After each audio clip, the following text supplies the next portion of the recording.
Hi, Gennike. Hi, how are you? I'm fine, thank you. Gennike Mayers, we have you here with us. Thank you so much for taking the time out My pleasure.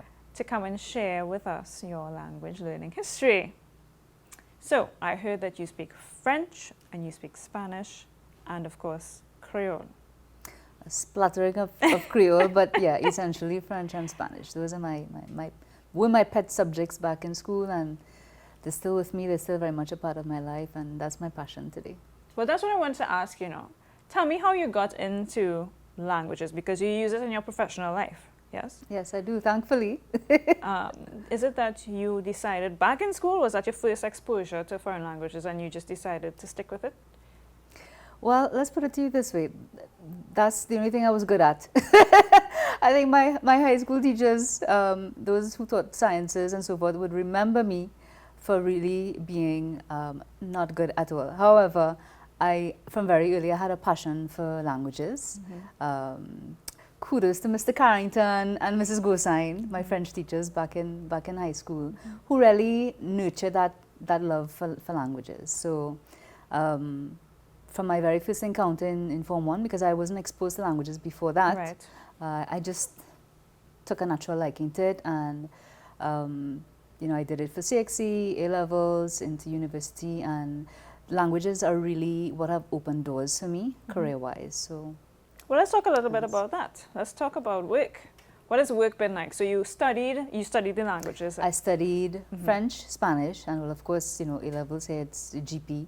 And coming out of that, well, I actually got a job working right away as a journalist. Now, that did not make use of foreign languages per se, but it certainly helped me to perfect my language skills and written expression and all of that. Right. And having worked for a few years, I then decided, you know what, I really want to pursue foreign languages for tertiary education, and that's what I signed up to do with UE way back when. So I did French and Spanish at UE, and thankfully UE at the time, I don't know if it's still the case today, but there was an MOU in place with the French government, and so while studying French, there was an exchange program where we had the opportunity to go to Martinique, to the campus over there, Université des Antilles. And so a classmate and myself, we were 2 in that particular year to go to Martinique, where we did just 1 semester exchange. Right. And coming back to Trinidad, I really thought, wow, this is something that I want to make this into my career. I was studying languages because that's pretty much what I was good at. Yeah. But coming back from that semester of studies abroad, that's when I really decided, okay, I need to find some way to make this my career. And again, through the French government, what was known as the English Assistant Program, having graduated from UE, I was able to go overseas to France to teach English. And of course, while being in that environment, you master. Fully immersed, right? That's exactly it. Now, in my case, I didn't want to go to metropolitan France, which was pretty much what everybody wanted to go to Paris. Exactly. Not me. I'm afraid of the cold, so I needed to find Caribbean country with this program. So I was able to go to Martinique, and I taught there. I taught English for 3 years in primary schools, and of course, being there for 3 years, you definitely become fluent. Yeah. And with that increased fluency, I was able to pursue some other career options. So that speaks to your French. You had that fully immersive experience with your French. Is your Spanish a similar story, or is it that you use it more in your professional life? Well, Spanish is a different story. French was my first love, let's put it that way. That's really my passion. Spanish, I always loved Spanish music. Yes, Mr. Ramdas, I'm not forgetting you. Always loved Spanish music. It was a little bit more difficult for me to digest Spanish, but over the years, I have actually traveled more to Spanish-speaking countries just for, for fun, for vacation, whereas the French was really the door opener to professional opportunities. Right. So the two are part of my life, just that one is, more for personal leisure, and the other is more for professional use. Okay. Tell us about any challenges that you might have had as a language learner. in your, especially having gone to different territories to learn. Yes. Yeah. Any challenges that you might have had? Or is it that you felt a lot more comfortable because of your academic background? What I would say is the challenges were not so much linked to the language learning in itself.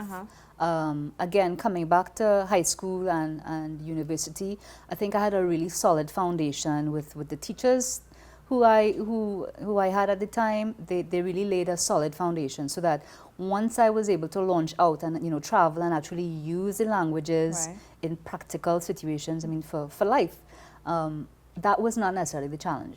The challenges were more linked to being in a different culture, being in a different country, and understanding how things work. So in those cases, language still was my tool for unlocking opportunities, but it certainly is something, I would say it builds character.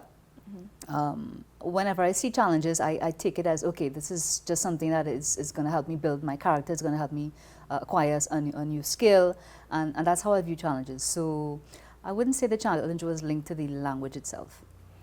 As you mentioned that it's really getting acquainted with a whole new culture, right? Yes. Is there any particularly funny or memorable cultural experience during your learning days, Too many to tell. Too many to tell in just one interview. That's anything that comes to mind, or maybe one occasion where something was lost in translation, maybe. Yes. Well, that is funny because you're now kind of fast forwarding to my use of language, because having studied languages, I also studied interpreting. That was, I did a postgraduate diploma at UE again in interpreting, and I was able to take languages to another level.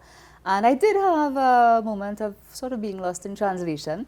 I had the privilege of working with a former teacher of mine who was my UE lecturer, Eric Metrejean, and we were working together in the booth, and I can't remember what the conference was, but there was a word that came up that my dear teacher could not remember. And to this day it's funny for the both of us, because the only reason I knew that word was because I had lived in Martinique, because the French metropolitans use a particular word, and in Martinique they use a specific word for pumpkin, right?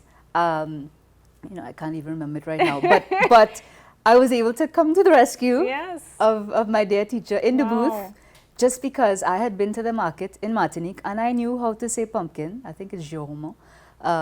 Knew how to say it in that language. So it was funny, and it really just kind of solidifies that notion that there's such nuances within a language. Yes, you talk about the French language, but French is not spoken the same, it's not understood the same in every, francophone country. There are always these nuances and differences. So that's something I would not have experienced had it not been for the assistant program, had it not been for the relationship with UE, had it not been for being able to go to, Martinique and just be part of that culture. So in that one moment, the student became a teacher for that one word. In that one moment, the student helped the teacher. But it just goes to show that language is dynamic. Language is always evolving. And even in our mother tongue, we speak English, there are always new words coming into the vocabulary now with technology, WhatsApp and all of these things, Google this, Google that. These are words that did not exist in language 10 years ago. So and the same applies to foreign languages. It's dynamic, and so learning a language is a lifelong process. You can't just say, well, I've learned the language and that's it. I'm still learning. I'm learning with use. I'm learning, as I meet new people, as I explore new countries. So it's a lifelong living process. You want to mention any of the probably notable similarities, or maybe the differences are more noticeable or stand out between, I would say, French, because I see that French is clearly your passion, and English. Any stark differences? The stark difference is that French just sounds so much nicer than English. Je veux dire, quand on entend le français, c'est juste, oh my God. And do the native French speakers love to hear you speak English?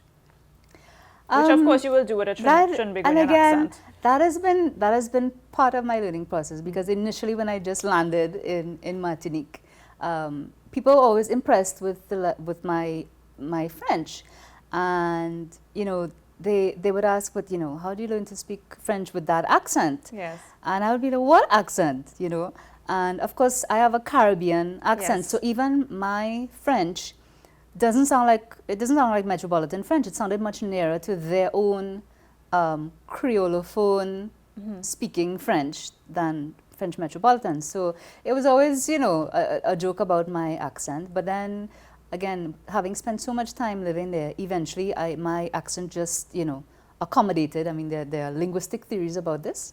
You can check Dr. Carter on that one. But my accent would have neutralized and just accommodated whatever I was hearing is what I would have been reproducing. So eventually I just sounded like them. Nobody could tell that I was from anywhere else. Excellent. Yes, yeah.